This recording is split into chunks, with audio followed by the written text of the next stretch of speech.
So guys, welcome back to our channel. So today I want to just tell you what is due diligence in car import process, and this is something that our agent in Japan does for us before we commit any money to purchasing any vehicle. So when you import with Explorer Imports, this is the due diligence process and the things that we check to ensure that your car reaches to you without any history of bad usage, because kuna watu wengi sana wanabai magari Kenya siku hizi, and then that gari kikufikia within a month or two inaanza issues. But if you do this due diligence, there is no way that your car can pass this due diligence and then it could disturb immediately.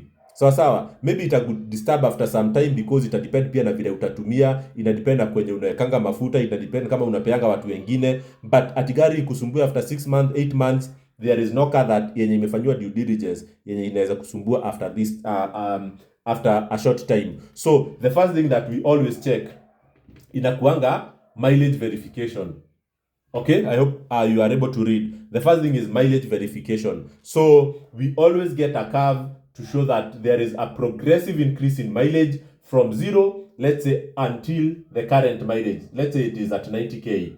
Okay, so we ensure that there is no single point where the mileage curve takes a break or is discontinued. And there are some vehicles that, by the way, that we didn't buy because there was an indicator of mileage doctoring. One thing you need to know in Japan is that whenever a car owner services their car, their mileage is recorded and stored in a central database. So if you have an agent there, they are able to get this data and share with you and just see whether there is a progressive increase in mileage without anything that raises suspicion. The second point that we always check, it's the accident history. Guys, forgive me if you are unable to read with my pen. So it's the accident history. So you know, inspection in Japan is done by human beings. Sometimes they can rate accident vehicles as grade 3 or grade 4 because, you know, maybe the repairs were very, very excellent. But what happens is that in Japan, when a car has an accident, it is also reported. And you might miss it in the auction sheet, but we are able also to check from previous auctions whether that car was an accident car. Okay, so it has to pass that one. Point number 3 is what I call the auction history. Okay,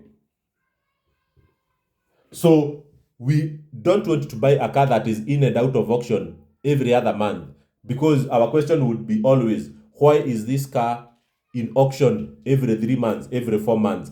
Because in as much as we are buying it today with its current auction sheet, we need to go back and see how many auction sheets have existed for this car in previous auctions. Has the auction grades changed from one auction to the other? And if we notice some inconsistencies, we also don't take that car. So the other thing is related to manufacturer defects.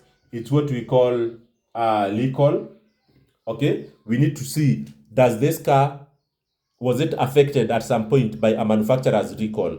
And to be honest, a recall is not a problem, because a recall is an appreciation of the manufacturer that the car came out of the assembly line with some defects, and they have noticed that, and they want to recall that car to the dealers so that it can be fixed. So we always check, was the recall closed or the recall is still open? If the recall was closed, well and good. If it is open, it simply means that the owner did not return that car for repairs. So the problem is still there. So if it is open, we also don't take that car.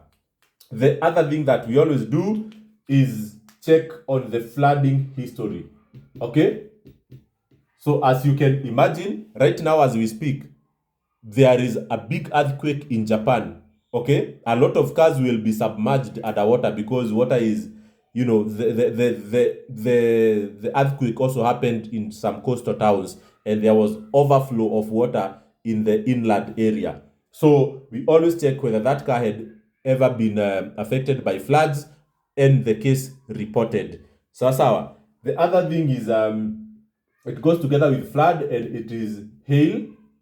Okay, so in Japan, hail is, you know, zile tulikuwa naita mvua za mawe. So it's heavy rain that has a lot of huge crystals. So the damages, sometimes they look small, but they really break the body of the car. Saa zingine unakuta even the roof iko na perforations. Saa zingine unakuta like you need to be told whether that car has ever been affected by hail or not, because damage ya hail saa zingine inakuanga much more than you can see with your eyes. So we always don't take those cars. Point number 7 are what we call contaminants or chemicals. Guys, nitanunua another pen.